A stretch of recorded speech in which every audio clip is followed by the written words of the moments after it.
saya Nabila Anastasia dengan NIM A1D1230440 dari ruang 02. Saya di sini akan menjelaskan tata cara memandikan jenazah. Yang pertama, jenazah yang dimandikan itu, yang pertama, jenazah tersebut harus muslim atau muslimat. Lalu yang kedua, anggota badannya masih ada. Lalu bukan mati syahid. Yang keempat, jangan ada orang yang masuk ke tempat pemandian. Yang kelima, jenazah kecuali orang yang membantu memandikan. Lalu sunat memberi pengharum di tempat pemandian jenazah. Lalu tempat pemandian jenazah tertutup dari pandangan umum dan beratap. Lalu sebaiknya yang memandikan jenazah itu adalah muhrimnya atau keluarganya. Lalu dimandikan di tempat yang tinggi supaya tidak terkena percikan air bekas memandikan jenazah tersebut. Lalu jika jenazah kanak-kanak laki-laki yang belum dikhitan, setelah dimandikan wajib ditayamumkan lagi. Lalu yang terakhir, mempersiapkan alat-alat memandikan jenazah.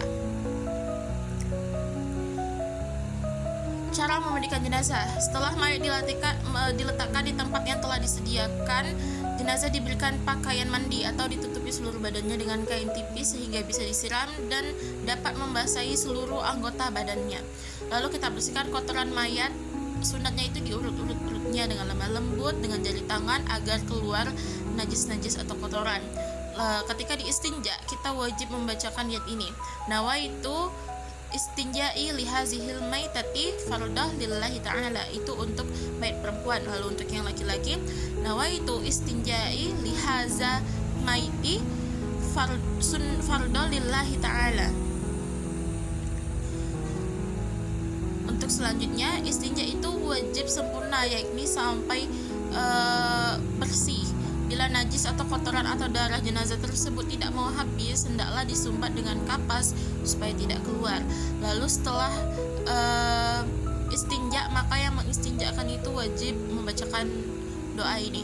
Allahumma tahhir qalbahu minan nifaqi wa hasin farjahu minal fawahis, itu untuk yang perempuan. Untuk yang laki-laki, Allahumma tahhir qalbaha minan nifaqi wa hasin farjaha minal fawahis.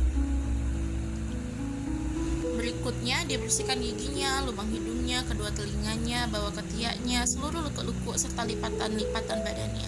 Kemudian dibasuh badannya dengan air sabun. Setelah itu disiram dengan air bersih sampai rata dan benar-benar bersih. Lalu selanjutnya mayat diwudukkan. Sunat diwudukkan seperti wudunya orang yang masih hidup dengan membaca niat nawaitu wudu'a lihazihil maitati sunnatan lillahi ta'ala, itu untuk mayat perempuan. Untuk mayat laki-laki, nawaitu wudu'a lihaza maiti sunnatan lillahi ta'ala. Lalu setelah itu kita membaca doa setelah wudu, yaitu asyhadu alla ilaha illallah wahdahu la syarikalah wa asyhadu anna muhammadan abduhu wa rasuluh. Allahumma ja'alni wa iyyahu minat tawabina wa ja'alni wa iyyahu minal mutatahhirin wa ja'alni wa iyyahu min ibadikas sholihin. Lalu selanjutnya, setelah selesai mewudukan, maka orang yang memandikan wajib membacakan niat ini. Nawaitu khusla lihazihil maitati fardhu lillahi ta'ala, itu untuk mayat perempuan. Untuk mayat laki-laki, nawaitu khusla lihazal maiti fardhu lillahi ta'ala. Lalu kemudian memandikan dengan urutan sebagai berikut. Dibasuh kepalanya, mukanya, muka dan janggutnya dengan air yang suci lagi menyucikan. Lalu disiram sebelah kanan mayit dari leher sampai tumitnya dengan air yang suci lagi menyucikan.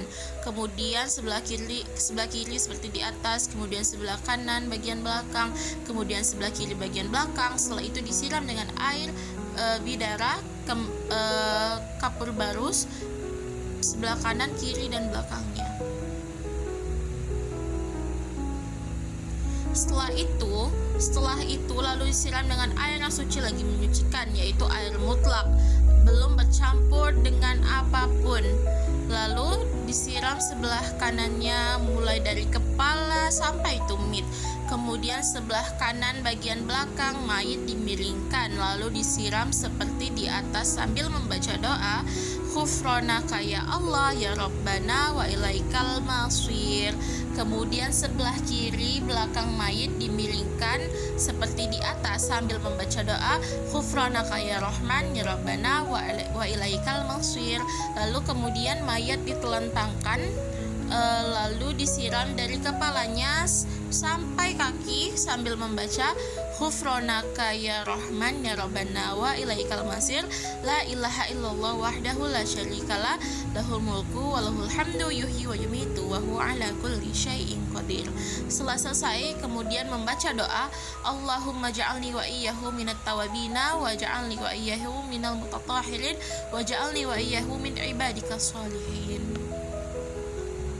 Lalu setelah itu kain mandi ditukar dengan kain yang lain yang bersih dan dilap sampai kering. Kemudian dipindahkan ke tempat lain dan ditulis pada dahinya dengan jari tangan, yaitu Bismillahirrahmanirrahim, La ilaha illallah Muhammad Rasulullah. Di sini saya akan menjelaskan tata cara mengkafankan jenazah. Jadi Rasulullah SAW bersabda, apabila salah seorang dari kamu mengkafani saudaranya, maka hendaklah ia mengkafaninya dengan baik. Hadis riwayat Ahmad, Muslim, dan Abu Daud dari Jabir. Jadi ada beberapa hal yang disunahkan dalam mengkafani jenazah sebagai berikut. Yang pertama, kain kafan yang digunakan hendaknya yang bagus, bersih, dan dapat menutupi seluruh tubuh jenazah. Yang kedua, kain kafan hendaknya berwarna putih. Lalu yang ketiga, jumlah kain kafan untuk mayat laki-laki hendaknya 3 lapis, sedangkan mayat perempuan 5 lapis. Lalu yang keempat, sebelum kain kafan digunakan untuk mengkafani jenazah, kain kafan hendaknya diberi wewangian terlebih dahulu. Lalu tidak berlebihan dalam mengkafani jenazah. Baik, tata cara mengkafani jenazah laki-laki. Kain kafan untuk jenazah laki-laki itu terdiri dari 3 helai. Jadi, yang pertama, bentangkan sehelai demi sehelai kain kafan. Usahakan bagian paling bawah memiliki ukuran yang lebih besar, lalu diberikan kapur barus pada setiap lapisan kain kafan. Lalu yang kedua, angkat jenazah dalam keadaan tertutup dengan kain diletakkan di atas kain kafan memanjang, lalu berilah wewangian. Lalu tutup sebagian lubang pada tubuh jenazah dengan kapas. Bagian tubuh lubang tersebut meliputi hidung, telinga, mulut, kubul, dan dubur yang mungkin masih mengeluarkan kotoran. Lalu selimutkan kain kafan sebelah kanan yang paling atas, kemudian ujung lembar sebelah kiri selanjutnya. Lakukan seperti ini selembar demi selembar dengan cara yang lembut dan perlahan. Lalu yang kelima, ikat dengan menggunakan tali yang sudah disiapkan sebelumnya. Di bawah kain kafan sebanyak 3 atau 5 ikatan.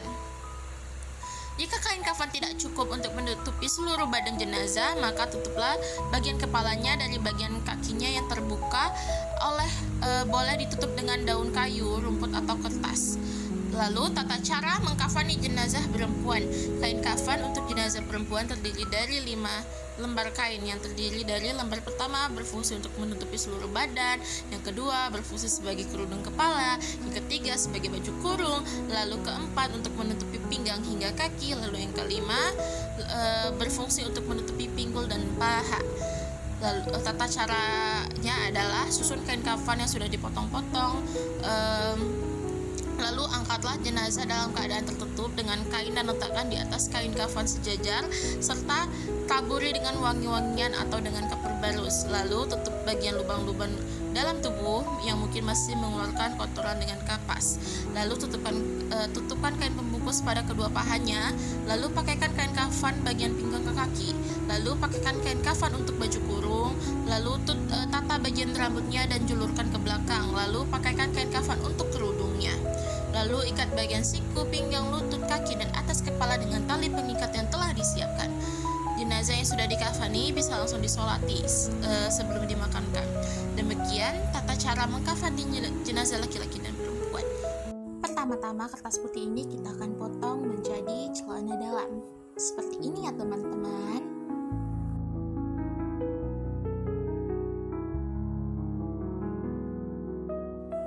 Lalu kertas ini akan kita potong menjadi mukena untuk jenazah perempuan. Lalu kertas ini akan kita potong menjadi bentuk baju. Pertama-tama kita susun terlebih dahulu tali pengikat jenazahnya. Lalu selanjutnya kita kasih kain pembungkus atau sarung. Lalu selanjutnya kita letakkan mukena.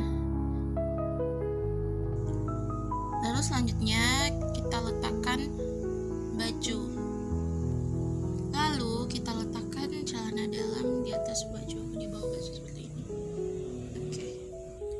Pertama-tama kita letakkan mayitnya seperti ini terlebih dahulu, lalu diikat ke kepalanya, mukenanya. Setelah itu kita letakkan baju, dan yang terakhir kita akan letakkan celana dalam. Setelah dipasangkan celana dalam, kita membungkus jenazahnya seperti ini, diikat. Di sini saya akan menjelaskan tata cara menyolatkan jenazah perempuan. Baik, secara umum tata cara sholat untuk jenazah perempuan sama saja dengan jenazah laki-laki. Perbedaannya hanya terletak pada dibacaan niat dan doanya. Baik, jadi di sini niat sholat untuk jenazah perempuan. Usolli ala hazihil maitati arba'an takbiratin fardhu kifayati imaman atau ma'muman lillahi ta'ala. Lalu doa untuk jenazah perempuan, Allahumma ghafir laha warhamha wa'fi anha wa'fu anha. Lalu doa untuk jenazah perempuan setelah takbir keempat. Yang tadi itu setelah takbir kedua, ya ini untuk doa takbir keempat, yaitu Allahumma la tahrimna ajraha wa la taftinna ba'daha wa ghafir laha wa laha. Di sini saya akan menjelaskan tata cara menguburkan jenazah. Yang pertama, meletakkan jenazah di sisi lubang atau liang kubur yang menghadap kiblat, kemudian diletakkan papan kayu dengan posisi sedikit miring. Hal ini bertujuan agar jenazah tidak langsung tertimbun oleh tanah. Yang kedua, menempatkan jenazah dengan memasukkan kepala dari arah kaki kuburan atau dari posisi selatan. Yang ketiga, posisi jenazah adalah miring ke kanan menghadap kiblat dengan tubuh yang ditopang menggunakan batu pipi atau papan kayu. Tujuannya adalah agar jenazah tidak terlentang. Yang keempat, para ulama menyarankan untuk menempatkan sedikit tanah di bawah pipi jenazah sebelah kanan. Setelah membuka kain kafan dan melepas semua tali, jadi tuh kayak ditempelkan ke tanah gitu. Yang kelima, ketika jenazah dimasukkan ke dalam liang kubur, disarankan atau diwajibkan untuk membaca doa berikut.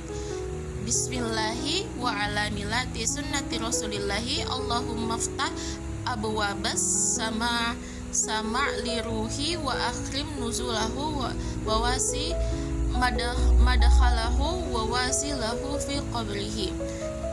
Lalu yang keenam, khusus untuk jenazah perempuan disarankan untuk membentangkan kain di atas kubur saat dimasukkan ke dalam liang kubur. Namun bagi jenazah laki-laki hal ini tidak dianjurkan. Lalu untuk jenazah perempuan sebaiknya yang mengurus adalah laki-laki yang tidak dalam keadaan junub atau tidak melakukan hubungan intim dengan istri pada malam sebelumnya. Lalu yang kedelapan, setelah jenazah ditempatkan di lubang kubur, disarankan untuk menaburkan tanah 3 kali dari kepala jenazah, kemudian menutupi dengan tanah secara meluruh. Lalu yang kesembilan, setelah selesai menguburkan jenazah, disarankan untuk membaca doa sebanyak 3 kali, antara lain Allahumma maghfir lahu, lalu membaca Allahumma sabithu. Lalu sebelum jenazah dikuburkan, langkah-langkah persiapan harus dilakukan. Dalam agama Islam, ada beberapa hal yang penting yang harus diperhatikan saat membuat lubang kubur, yaitu pertama, kedalaman lubang. Lubang kubur harus cukup dalam, setinggi orang yang berdiri di dalamnya dengan tangan terentang ke atas. Lebar lubang harus sekitar 1 hasta, lebih 1 jengkal atau sekitar 50 cm. Lubang kubur yang cukup dalam bertujuan untuk mencegah bau yang tidak sedap dari jenazah yang mungkin tercium saat terjadi proses pembusukan. Selain itu, ini juga menghindari resiko longsor akibat aliran air hujan. Lalu bentuk lubangnya, panjang lubang harus mencukupi untuk menampung jenazah dengan melebihi tinggi badannya. Jika tanahnya keras, disarankan untuk membuat liang lahat di dinding lubang kubur. Jadi liang lahat adalah lubang yang dibuat di dinding kubur yang menghadap ke arah kiblat. Ukurannya itu cukup untuk meletakkan jenazah di dalamnya. Jenazah diletakkan di liang lahat tersebut dan ditutup dengan batu pipi. Baik, sekian pembahasan tentang tata cara menguburkan jenazah. Saya akhiri. Wassalamualaikum warahmatullahi wabarakatuh.